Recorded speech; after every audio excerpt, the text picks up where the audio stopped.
Yeah, what's up, everybody? It's your boy Jokmyrrh, and we're back with another reaction video. And today is not going to be our typical music video reaction. It's going to be like an interview reaction. And you know, Jay-Z just dropped an interview with GQ.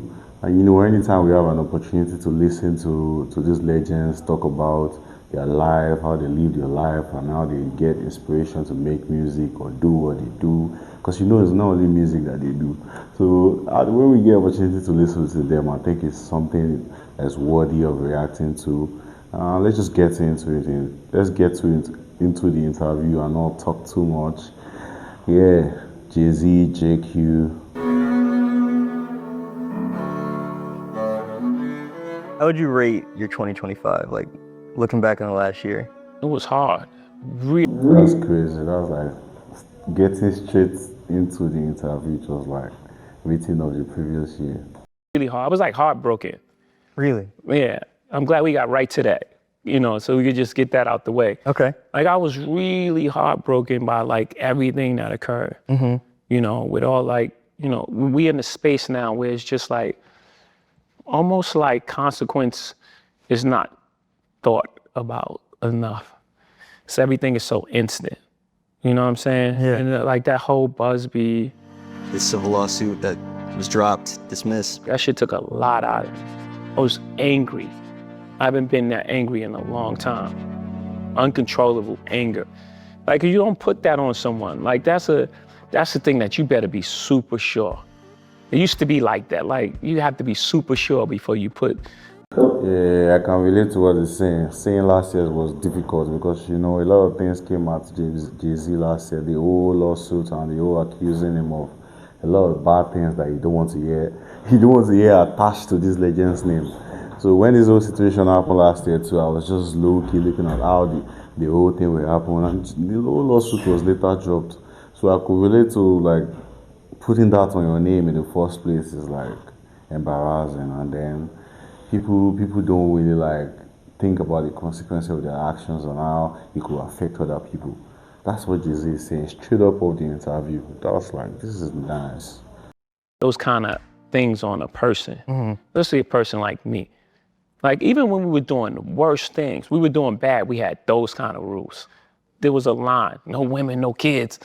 You hear those sayings, but those are things that I took from the street. Morals, integrity, Code. Those things I took because we lived and died by that. So it's strict for me. Like it meant a lot to me. I took that really hard. And I knew that we was gonna walk through that. We was gonna walk through that because, first of all, it's not true. And the truth is, at the end of the day, it still reigns supreme. When you're feeling these feelings, how do you then bounce back and get back to being Jay-Z? I don't know. This is the first thing I'm doing. Yeah. Actually, it was just like, all right, man, we played enough defense. 2026 is all offense. Damn.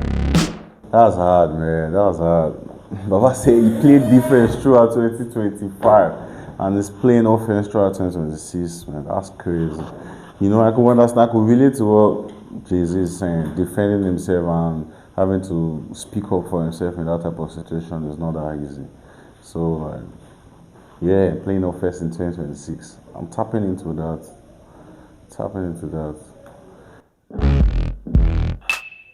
When we first dropped Reasonable Doubt, we sold 34,000 records. We were in like at MTV, like, give us a performance in the last slot. Yeah. And they were like, what? You don't even have a video that we play.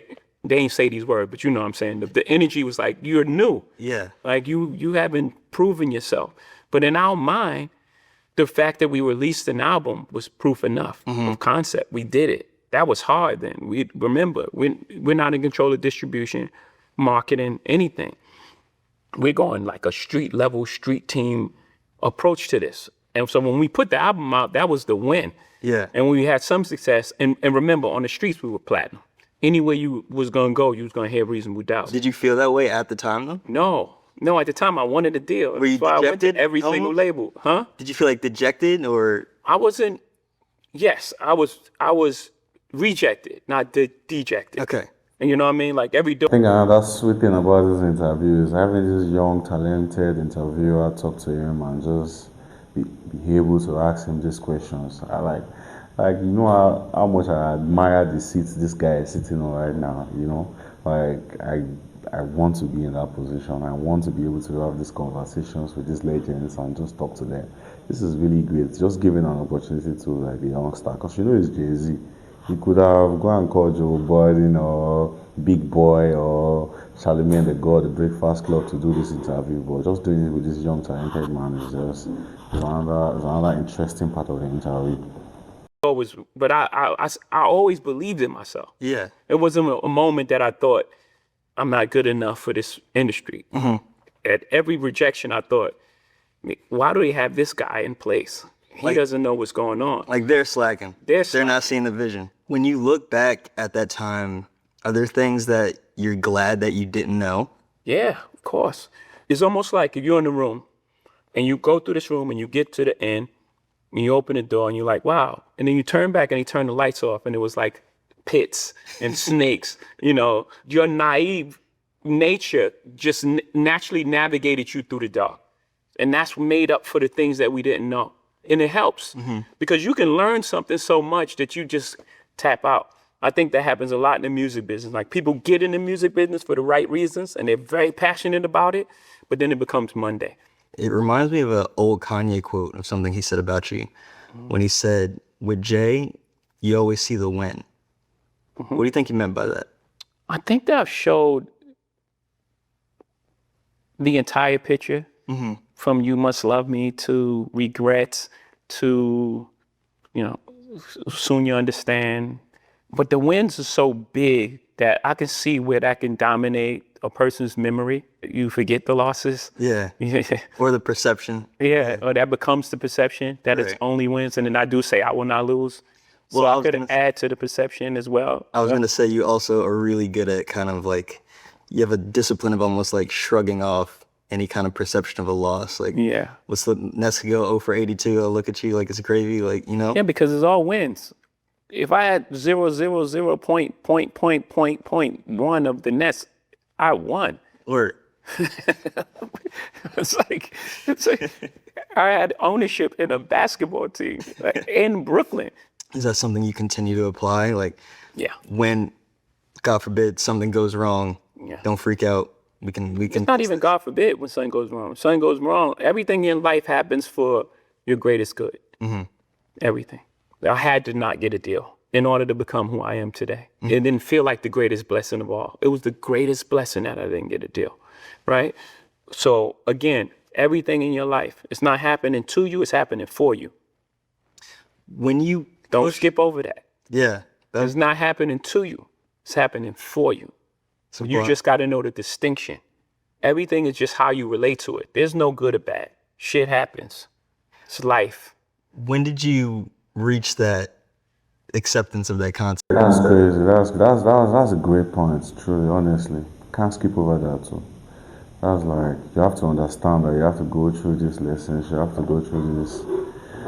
You cannot always win. You have to go through these things to become successful at whatever you are doing. You have to understand the steps. No shortcuts. I read a lot of books earlier, Seed of the Soul, Celestine Prophecies, and, you know, all these different. That's another thing I miss on. I miss out on reading books, man. Youngsters, if you're watching this video, make sure you tap into as many books as you can.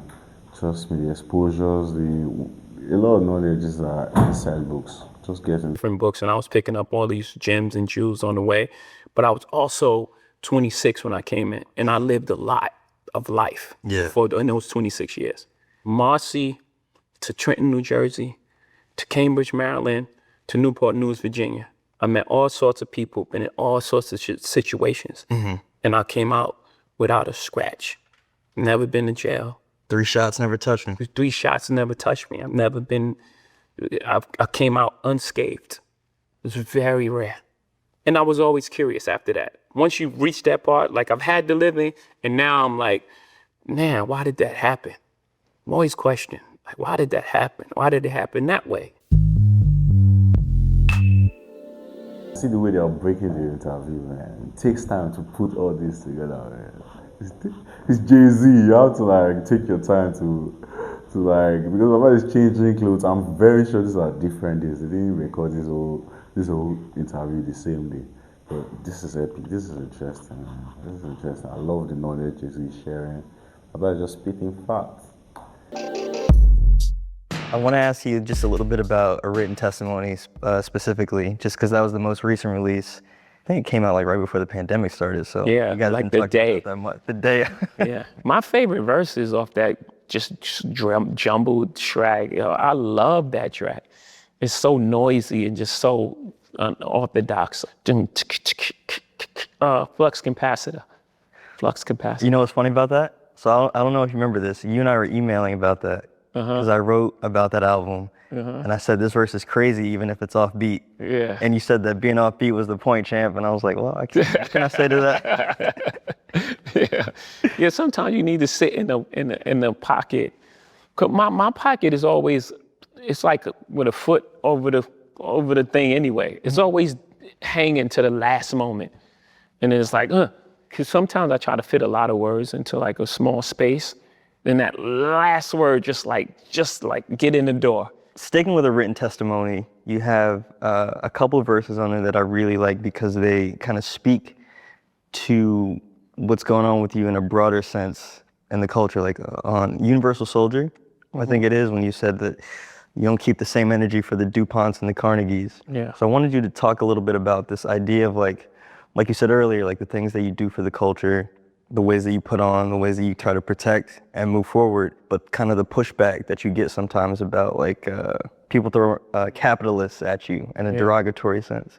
Yeah, I think in that verse specifically, the only thing I heard coming up was the American dream until we started being successful. And it was like, wait a minute, you're selling out because you're making money. That was the first thing that was put on musicians. People had this law for the struggling artist. That's a mind game, what we would call back in the day for tricknology. It was like, no, I'm not going for that. Like, no, I make art first. And then I make sure that I'm compensated for my art. I didn't take advantage. I didn't get here by taking advantage of people. I didn't take no one. That's not my reputation. That's not what I do. I didn't get here by taking advantage of people or taking advantage of, the loopholes in the system or some wrinkle in like a capitalist structure. That structure exists, and I just see the world for what it is, not for what I want it to be. I'm a realist, not an ideal. It's not idealistic. People speak about the world how they want to see it. You're never gonna win like that. That's crazy. That's spilling like fat. That's a legendary talk, man. You guys have to pay attention to this conversation. That's why I'm doing this video for you guys. You said something just now though about you pushing independence, right? Kind of like in the spirit of Prince. When you embody that, do you feel like you are kind of setting a mold or leading a charge for like what the successful black man is allowed to do? And like breaking these spaces, breaking these confines? Yeah. I even want you to take that out of your vocabulary. Take what? Allowed. You know what I'm saying? We're not allowed to do anything. In order for someone to allow you, they have to have authority over you. Mm-hmm. No one has authority over us. We exist. Facts. Just letting this young star know what's up. Waking him up. I swear. Like everyone else here. No one can allow us to do anything. But that word comes from a real space. And I want to eliminate all those type of words for us. Yeah. Yes, so the answer to that is yes. When you're on a mission to eliminate words like allow, like you said, do you feel like that makes you a target sometimes from? Oh yeah, for sure. 100%. What's the Nipsey thing? Pray for me, y'all. One day I'm gonna have to pay for these thoughts. Real niggas is extinct. It ain't safe for me, my dog. These are real fucking lyrics. You've come back to that a lot in the last few years. Like the more I reveal me, the more they will kill me. Stuff like that. When you say they, like who is that? Whatever the threat to, however the system is set up to keep things at status quo and keep us in a position of using words like allow. Mm-hmm. So anyone that's culpable in creating the system that we operate under, that's they. Yeah. That's they. And it actually goes beyond color. Yeah. Because I've encountered that a lot. I've encountered that a lot where it was just like, okay, this successful black man make it. Let me go to him Yeah. and for help. And they're like, you don't fuck with no rap shit. Oh, wow. Not like out like that, but Yeah, you know what I'm that's the saying? energy. Like the energy. It's like you see the energy, Yeah. you know? I was thinking about how you described last year as being angry and for the first time in a while. Yeah. I wondered what it felt like to be pulled back into that feeling and how you pulled yourself out or how you leaned on the people around you. Yeah. You've been saying to pull Yeah, I you needed the people around me more than ever. Because usually when I have that feeling, I would just make music and just be therapeutic. I'll be able to, I'll bloat it out. Yeah. And I would be like, you know, I'll move on. I had to sit in that for a long time. And luckily I had that. And right, again, I built this this circle that's really safe for me, of people that really love me, not using me, and like, you know, really care for my best interests. So I was able to have that in the time, you know, the most crucial time for me. Yeah. Especially people that were close to me, and I'll explain. So like, you know, when those type of things happen, people run. They don't care what happened. They don't care. They just like, save yourself. Yeah. You know, so I have partners. You know, I've had big deals with, I called my guy from LVMH, hey man, this is coming, and I can't get rid of it. I can't take a settlement. Yeah. It ain't in my DNA. First of all, first I had to tell my wife, let's just back up. Yeah. Like, it ain't even in me. I know what this is the weight that this is gonna bring on our family. I can't do it. The makeup, I would die. It would have been cheaper, yes. Cheaper, quicker, move on with your life. It was like a testament because people know me.